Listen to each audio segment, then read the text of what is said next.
സ്നേഹം കിട്ടുന്നുള്ള ഒരൊറ്റ പ്രതീക്ഷയിൽ ആ സർവ്വ സ്ത്രീകളും എല്ലാ ഭാര്യമാരും ഒരാണിന്റെ കൂടെ പോരുന്നത്. അത് നിങ്ങൾ തരും എന്ന് പറയുമ്പോൾ അതിര് കടന്ന ഏത് ബന്ധത്തിലേക്ക് ഒരു പെണ്ണ് പോകുമ്പോഴൊക്കെ പേടിയാ. എന്നാൽ സ്വന്തം ഭർത്താവ് സ്നേഹിക്കുമ്പോൾ കരച്ചിലാ വരിക. ആ സ്നേഹം കിട്ടുമ്പോ ഒരാളെ നമ്മൾ കരയിപ്പിക്കേണ്ടതും സ്നേഹം കൊണ്ടാ, അല്ലാതെ വേദനിപ്പിച്ചിട്ടല്ല.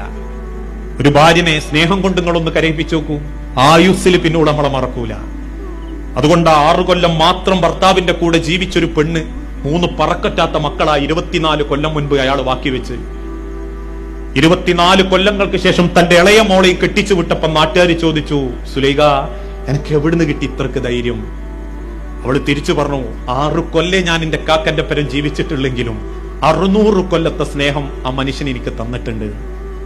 ഒരാണിന്റെ നിലയും വിലയും സ്വന്തം വീട്ടിലുള്ള പെണ്ണിന്റെ മുഖത്താ. ഒരാണിന്റെ സൗന്ദര്യത, ഒരാണിന്റെ ഭംഗി എന്ന് പറയുന്നത് അവന്റെ വീട്ടിലിരിക്കുന്ന പെണ്ണിന്റെ മുഖത്തുള്ള സമാധാനം.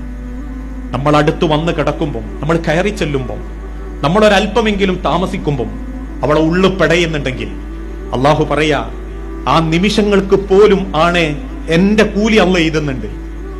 നീ കൊടുത്ത സ്നേഹം കൊണ്ട് അവളെ മനസ്സ് പെടഞ്ഞ്, നീ നഷ്ടപ്പെടുമെന്നുള്ള വേദന കൊണ്ട് അവളെ കണ്ണു നിറഞ്ഞ്, ആ ചിന്തങ്ങി അവളെ ഉള്ളിൽ ഉണ്ടാക്കിയത് എന്റെ സ്നേഹം കൊണ്ടാണെങ്കിൽ ആ സ്നേഹത്തിന് പോലും, ആ ചിന്ത ഉണ്ടാക്കിയതിന് പോലും പടച്ചോൻ എനിക്ക് കൂലി തരുന്നുണ്ട് എന്നാണ്.